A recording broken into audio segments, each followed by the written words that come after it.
Hello, everybody. Welcome into another episode of the Fantasy Pros Football Podcast. I am Ryan Wormeli, joined on this fine Tuesday morning by Andrew Erickson and by our guest, Alex Caruso. Very excited to have him on. And today we are talking some buy low, sell high wide receivers as we get into week 6 here. We will dive right in because, as always, we have a lot to talk about, a lot to squeeze into just a short amount of time.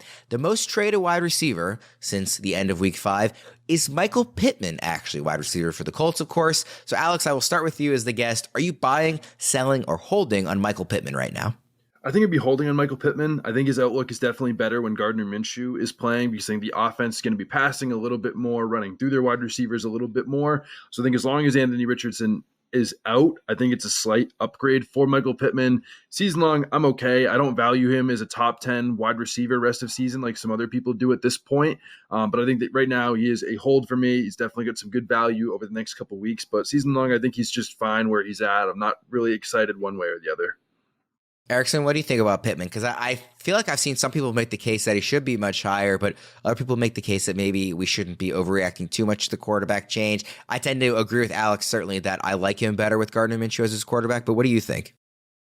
Well, is that like the consensus take that everyone likes him more with Gardner Minshew? Because I guess I'm not really sure about that. You know, you lose your starting quarterback, mostly the takeaway is like, oh, well, now he's going to be worse. They lost their starting quarterback. So I like Michael Pittman. I think that he's a buy. I mean, he's really just been an alpha receiver all season long, 29% target share this season. You know, that's in the top 10. So he's been a guy that's been commanding targets at a really high level. They play in a dome. Their defense isn't that good. He's playing the Jaguars this week, who he had a monster game against in week 1, 97 receiving yards, 8 catches and a touchdown on 11 targets. So we're really seeing this target share concentrate around Michael Pittman and Josh Downs, and really nobody else is getting involved in the passing game. So Minshew, we've seen, support fantasy viable assets in the past, whether it was with the Eagles, whether it was back in his days with Jacksonville. Like, he's the one that fueled a DJ Chark breakout year that we're still trying to see happen again. So can he do it with Michael Pittman, who, again, contract year for Michael Pittman Jr.? He's trying to get paid. He wants to get numbers. So I think that Pittman's a guy that I would be trying to buy, especially if there are some people that are just hesitant about, oh, well, it's a different quarterback. What does that mean? I think it's wheels up for Pittman. Pittman's best output of the season was that Jacksonville matchup in week 1. His second best game of the season for fantasy was week 3 when Gardner Minshew was on the field. And that was going up against a good defense too. So that was, at least somewhat of a sign to me that the quarterback change, for anybody who is maybe hesitant, is kind of looking at the wrong thing. I think we're all in agreement that it will benefit him. We've got some trades here. These are real trades that have gone down in my playbook with Fantasy Pros. So I want to get your guys' opinion on them. They're all including Michael Pittman. First one here, would you trade Michael Pittman for Jahmyr Gibbs and Jerome Ford? It's a lot to give up given the state of the running back market, but we do like Michael Pittman. So Pittman or Gibbs plus Ford, Alex? I think that when you get Jerome Ford in addition to that deal, I think I'd be willing to buy it because I still think that Jahmyr Gibbs has a ton of upside in the second half of the season. I know this has been David Montgomery's backfield, but again, you don't draft a guy 12th overall for nothing. I think that his usage is going to increase if he can just get healthy. I also like the chances that Jerome Ford is probably going to be the lead running back for the Browns for the rest of the season. And I think that he is ultimately going to be the guy. So I think chasing that upside where both of those guys could be top 15 running backs on the right weeks, I think I'm willing to chase that over Pittman, who I think has a little bit of a capped ceiling in this lower volume passing offense. What do you think about that one, Erickson? Which side do you like, Gibbs plus Ford or Pittman?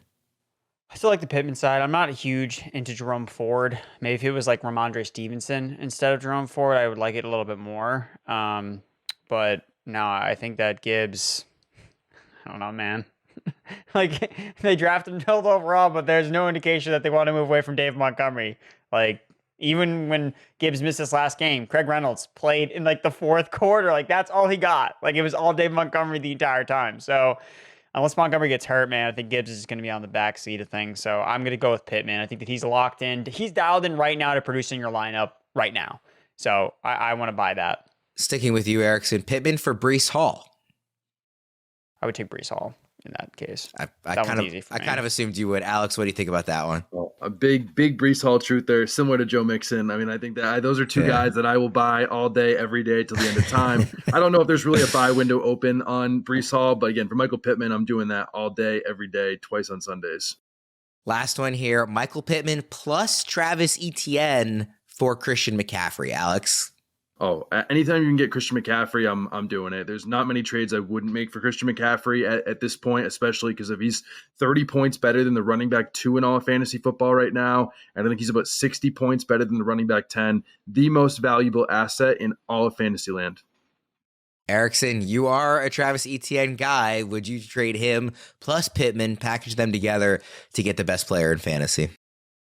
Yeah, I think I probably would. I mean, look, ETN is right on the heels of McCaffrey when it comes to like touches. Like ETN is second in the NFL in touches behind only Christian McCaffrey, but again, like the touchdowns is is very much in favor of CMC, which just gives him a massive edge over ETN. So as much as I love ETN, I think that just using Pittman as the piece to get up to CMC, that makes a lot of sense, and that's something I would probably do.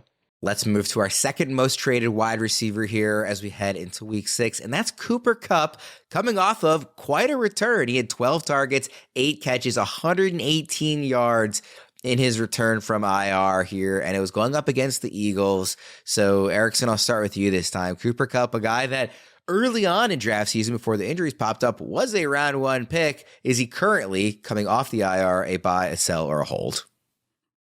I mean, you definitely don't want to sell him.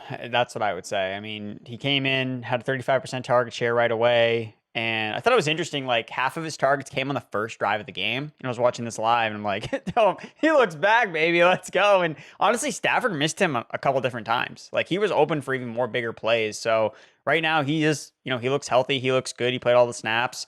I think it's more of like a question about like, should you target him or like Nakua?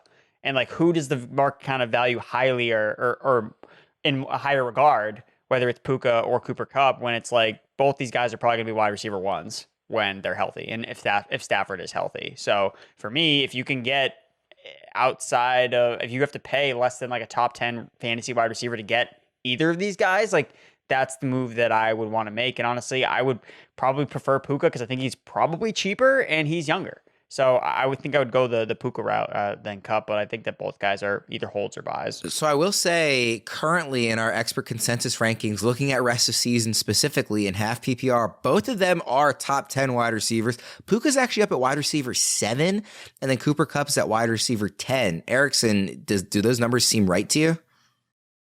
Yeah. I mean, really, it's just a matter of is Stafford like the quarterback? Because as long as he's healthy, like, this offense is going to cook between these two players, and no one else is really going to be that much involved. So I think that as long as they're out there running the routes and Stafford's under center, I think they're both going to probably be fringe fantasy wide receiver because the usage dictates that. Like that's what it says based on they're both seeing like they're combined for like 80% of the team's air yards and over 65% of their targets last week. And why would that change? So I think that both guys can be fantasy wide receiver 1s. And that's why I think it's worth knocking on the door and be like, hey, how does their owner actually view them? Is it a fantasy wide receiver 1 price tag like CeeDee Lamb? Like he's a fantasy wide receiver 1. He should be. That's how he's drafted. Like how do you prefer him versus the Rams receiver? So just kind of some things to keep in mind. Alex, what do you think about that Puka at 7 and Kupp at 10? And also, is Kupp a buy, a sell, or a hold? I think I would still have Cooper Kupp slightly over Puka. I know that he's been injured and we've seen literally one good game, but all we've seen over the last 2 years, he is the best in most besides Justin Jefferson, the best wide receiver in all of fantasy football. I think that he is still going to be that as long as he's on the field. Can he hold up for the whole season? We don't know. But for me, I'm always chasing upside. If he's on the field and you can buy him, I'm definitely doing it right now. Got some trades here. Again, these are real life trades that have gone down on in the FantasyPros My Playbook app. Would you guys trade Cooper Kupp for DeVonta Smith plus Jerome Ford, Alex? Cooper Kupp for DeVonta Smith plus Jerome Ford? Yeah. I would hold Cooper Kupp. Again, I think to me, like it's similar to the Christian McCaffrey argument where I think that like when certain players play, they're just so much more valuable than any other starters at the position. And I think that Cooper Kupp, if on, gives you that next level upside to go out and win a fantasy football championship. So is there more risk baked in? Obviously. Is maybe the safer value in Smith and Ford? Of course. But for me, again, it is chasing upside, playing for championships. Cooper Kupp's the guy to do that. Erickson, are you trading Kupp for Smith plus Ford? No, I don't. How is this deal getting done? Smith is coming off a horrible game. Jerome Ford's coming off a bye week, and he's playing the 49ers. And Cooper Kupp is playing the Cardinals this week. What? If you need a running back and you're just worried about re-injury risk, I mean, I could see the justification. I wouldn't make the trade, but I can see why it might go down. How about this one? Cooper Kupp for DJ Moore coming off an amazing game, plus Tutu Atwell. Erickson? So DJ Moore and Atwell for Cooper Kupp? Yeah. Yeah, I think I would do it. I mean, DJ Moore feels weird to look at him as a sell high, but that's basically what he is. You had the amazing game on prime time that everybody saw, and everyone is back into the Bears offense. So, but I've been hurt by this Bears offense enough times to realize that you're better off probably just going after a more stable asset in Cooper Kupp, like Caruso alluded to, is the dude is like a fantasy wide receiver one whenever he plays. DJ Moore has been leaps and valleys his entire career. He's probably going to be a fantasy wide receiver 2 when it's all said and done. So what does that mean? He's going to regress. No player has scored more points over expectation this year at receiver than DJ Moore, and it's not even close. It is insane how many more points he's scoring than he should be. So, yeah, I think that cashing out on DJ Moore for a Cooper Kupp return is a fair way to approach it. Was that stat the case before this last week, or did this last week kind of skew that? No, it was like that before that. DJ before, Moore was for me a sell high before the Thursday night game. So it's you're not always going to hit on the right week sometimes when it comes to buy low, sell high, but eventually just in the grand scheme of the season, is DJ Moore going to come down from this performance? 100%. Whereas Cooper Kupp, we may not even seen the best of him yet. He's still only on pace for 116 targets. I think that's the biggest thing is he's literally on pace he's averaging 6.8 targets per game. He's a top 5 wide receiver. And that's all you need to know. Sell high if you can. Yeah. So you're taking the Kupp side in this one then too, Alex. Definitely having to take the Kupp side. Sure. Yeah. And then the last trade here, Cooper Kupp plus Damian Pierce for Jonathan Taylor plus Tyler Lockett. Again, that's Kupp plus Pierce for Taylor plus Lockett. Alex, what do you think? Man, that is a really tough one. I think I'm going to take Cooper Kupp just because I think Jonathan Taylor is going to take a little longer to ramp up the workload. So I think just because that workload is going to take a little bit longer to get to, I think that I'm going to take Kupp. I think Damian Pierce has increased his overall team running back rush attempt share in each of the last 3 weeks. So he's become more and more of the Texans guy every week. Plus Cooper Kupp is already getting that full workload. I think I'm going to take that side. Erickson, Cooper Kupp and Damian Pierce, or Jonathan Taylor and Tyler Lockett?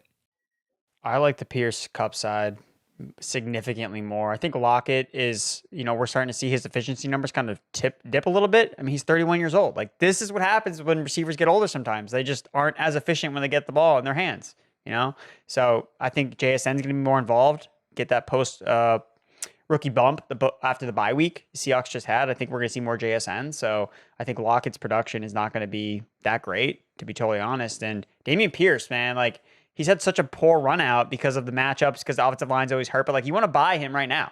You want to get Damian Pierce because his offensive line is going to get better. The Texans offense is going to get better overall. And Pierce is totally eliminating Devin Singletary from this offense. Devin Singletary barely sniffed the field in the last game they played. So I think that Pierce is also a buy like Kupp, so I prefer that side.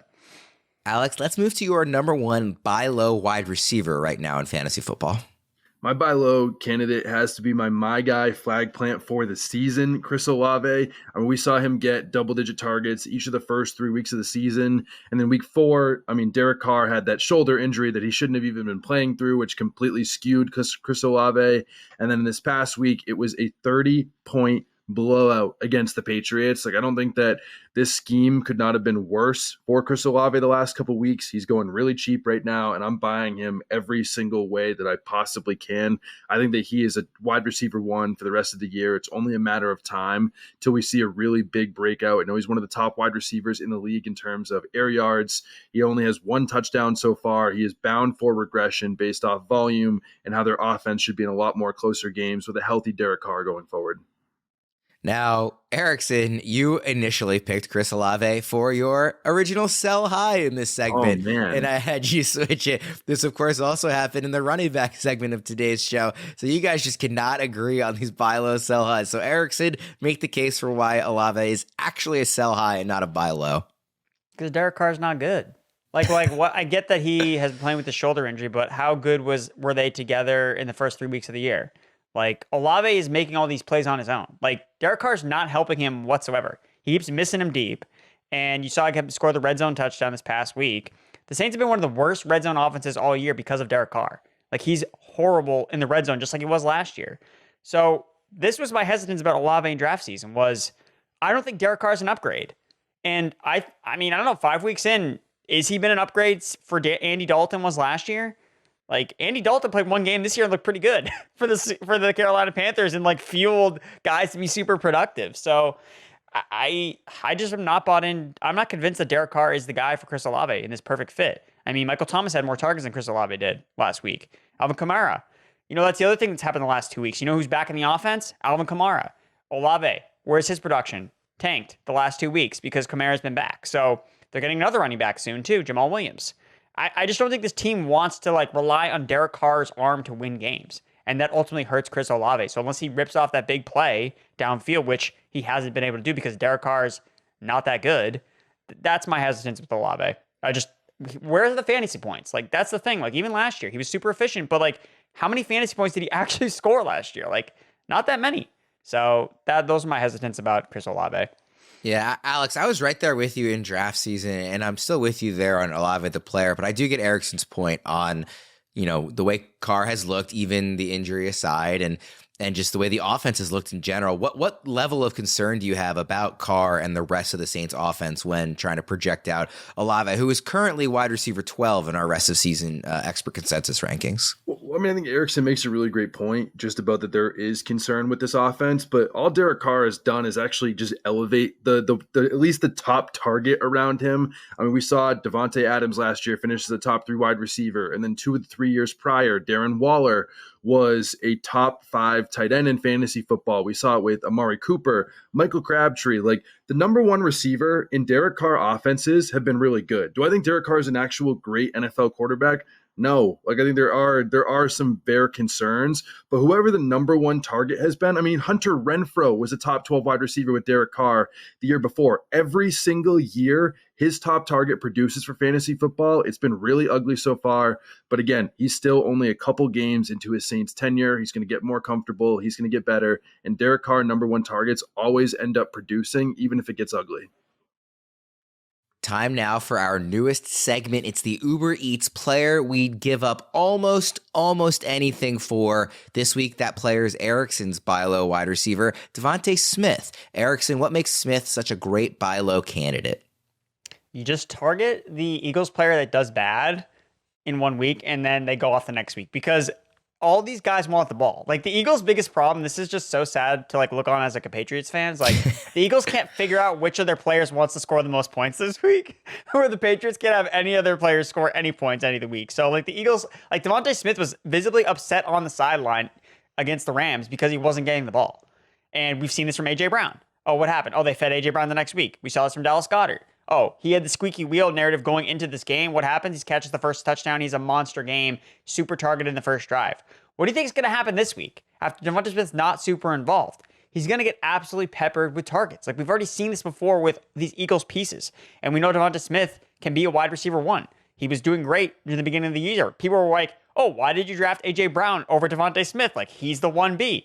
And the last 3 weeks, we've seen it really shift back to A.J. Brown. But we're going to see things balance out in this offense when it comes to the targets. DeVonta Smith is still a super efficient receiver, and he's produced actual fantasy points in this offense with Jalen Hurts. So that's why I think that he's a screaming buy, and there's no better chance to get him now after a couple weeks where he hasn't been nearly as involved.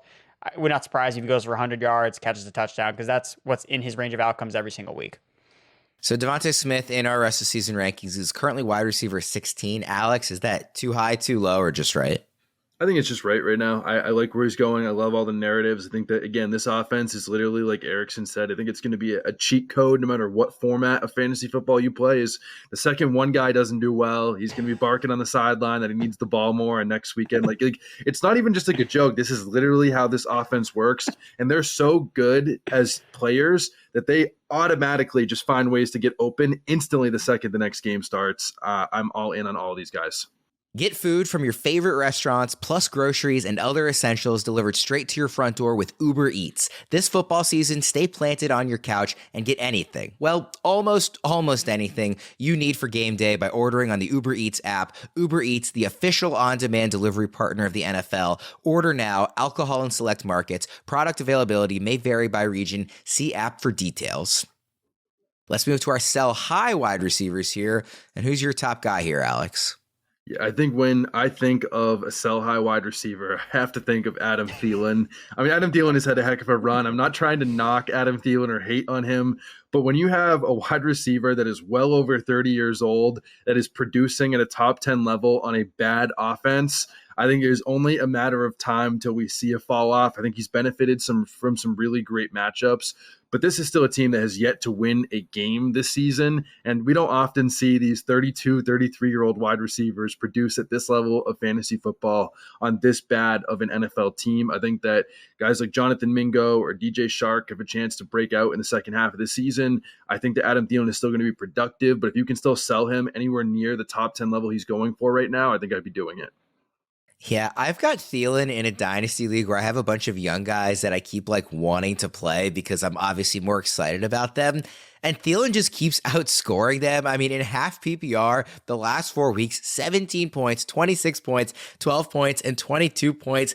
He just is not stopping producing, and I don't know why. I just kind of had him as a random depth piece, like a holdover from previous years, and he just keeps outproducing these guys. Erickson, what do you make of Thielen right now? I mean, if I had him on any of my rosters, I would be trying to sell high on Adam Thielen, but I didn't draft him. So, I mean, maybe that looks like an L for me. But look, he's an older receiver, and if he was going to do something this year, it's more likely that it would happen now versus later. It's just like when you're looking up during the fantasy playoffs, do you think that Adam Thielen is going to be the guy that you need on your team? Probably not. Like, that's the case that I'm looking for here, and that's why I didn't draft him, because I was looking at the long game, not looking at him as like, oh, well, he's going to be really good in September. That doesn't really shock me that Adam Thielen's been good in September because he's healthy now and he's spry because, but it's not like he's going to get better as the season progresses. So I think that Thielen makes sense as a sell high. It's just a matter of if you're not going to get any value for him because if everybody faded him, then it's like, well, you might as well just keep him until the wheels fall off. So he'd probably be a sell or hold for me. Alex, would you sell him for just any sort of high upside play, maybe a high end backup running back? It's really just a handcuff, but you're kind of taking that lottery ticket swing, or do you want to get somebody that can also contribute at least close to the way he is right now? I think with how good he's been, you can make a trade for him for someone that is producing. I actually just traded him this morning in a league, redraft league, where I traded Adam Thielen for Calvin Ridley straight up. I don't know how many leagues that you can do that in at this point. Maybe I just got really, really lucky. But I would be trading him for a Calvin Ridley, a Nico Collins, a DeVonta Smith. I mean, players that just are coming off bad weeks or haven't been the level of production that we've seen from them. And you can sell high on an Adam Thielen. I'd definitely be doing it. Again, send those trade offers out for Calvin Ridley. Anything can happen. Yeah, don't sell yourself short. Negotiation is a skill as well in fantasy football. So maybe you just won that trade not because you got lucky, but because you were able to convince your opponent that it was good for them. Although I'm not quite sure how. Erickson, let's go to your top sell high receiver. Yeah, I'm going to sell George Pickens for the Pittsburgh Steelers. I don't know how the Pittsburgh Steelers have won any of their games this year because their offense has been absolutely horrendous. Really, it's been George Pickens ripping off these massive touchdowns week in and week out, and he's been an alpha. But everything has basically worked in his favor despite the fact that he's playing in such a bad offense. I'm not confident with Kenny Pickett, with Matt Canada still calling the shots. This offense is anemic. They consistently try to run the football with Najee Harris and Jaylen Warren up the middle. They don't get any yards. And really, it's unless George Pickens is dusting an outside cornerback, making these highlight reel sideline catches every single week, he's not going to get there in fantasy. So as good as he's been, as good as a talent I think that George Pickens actually is, the way that they use him as a perimeter receiver that never goes over the middle, it's not conducive for consistent fantasy production, especially when you have Pat Fryermuth's going to come back. Deontay Johnson's going to come back. It's all worked in George Pickens' favor to get it done despite playing in a bad offense. But after the bye week, he's also on bye this week, the targets are going to be tougher to come by because there's going to be two guys back in the offense, and the offense is still going to be bad. So I just don't think that Pickens, who's been kind of running hot on efficiency, I don't think it's going to be there for him. So he would be a player that I would try to sell high on, coming off another big game where he had a long touchdown. And he looks good. Like, he passes the eye test. But again, at wide receiver, it's so volatile. Like, the production and just the way that they use him in the offense, it's just, I'm not confident it's going to sustain as the season progresses, because I don't think this offense, like, what are they going to do? Just turn the magic switch on? It's all going to get fixed? I personally don't think so. I really don't want to talk about his game last week, considering it came against the Ravens. This weekend, I just have to say quickly, Maryland football, I went to Maryland. They blew a lead at Ohio State. Could have been a program-changing win. The Orioles lost not one, but 2 ALDS games this weekend, their first 2 home playoff games in almost a decade. I was there on Sunday, and they got blown out, although they made it close late. And then the Ravens blowing the lead against their arch rival Steelers. It was just a horrific sports weekend for me. Thankfully, my fantasy teams largely did well, but that was a small, consolence for given what I had gone through with my actual real life teams. George Pickens is wide receiver 28 in our consensus rest of season rankings. That's actually lower than I expected him to be, given that he's had a couple of blow-up games on, like you said, really the kind of these big, broken plays to score these long touchdowns. So, Alex, just curious, again, wide receiver 28, too high, too low, or just right for Pickens? I think for Pickens, it is too high. I mean, Pickens is just one of those people that I just don't have a lot of love for. I think I'm just a little bit biased because I'm a Deontay Johnson guy. I think the second that he comes back, he is the leader of this offense. I don't think that Pickens has been the guy that they would have hoped that he's been so far. He's made some big plays and made some, interesting ways of where we would say that, okay, like there is some upside here. But I think ultimately Deontay Johnson's the guy in this offense. And with Kenny Pickett, I don't see him ever supporting more than one wide receiver. So I think for that reason, I think I'm a little bit out on Pickens, and I'll be trying to sell high on him before Deontay Johnson comes back. We'll wrap up with a couple of listener questions here from Twitter. I guess we are going to have to talk about the Ravens, because the first question here is, are we still buying the Zay Flowers hype? Erickson, what do you think? I mean, why not? I mean, I know that he left some production on the table, as every Ravens wide receiver did against the Pittsburgh Steelers, but he was still ended up having a solid game. Like, he still saw double-digit targets. He has like a 30% target share. Like, again, if Puka Nacua hadn't graced his presence, we would be talking about Zay Flowers as the best rookie wide receiver from this class. So I think Zay, the fact that so much shine is on Puka, Zay is still like a guy you can buy. So Odell Beckham, Rashad Bateman is dust. Like, that dude is done. Like, I'm sorry. Like, the injuries derailed him. I have no confidence he's going to be able to come back. Zay Flowers is the number one receiver in this offense that honestly hasn't even looked that good. So the fact that he's so involved and this offense hasn't even yet to hit its stride, in my opinion, I think that there's still a higher ceiling for Zay Flowers. So I love what I've seen through 5 weeks, and I think we could even see more. So yeah, definitely a buy for me still. Alex, are you buying Zay Flowers currently?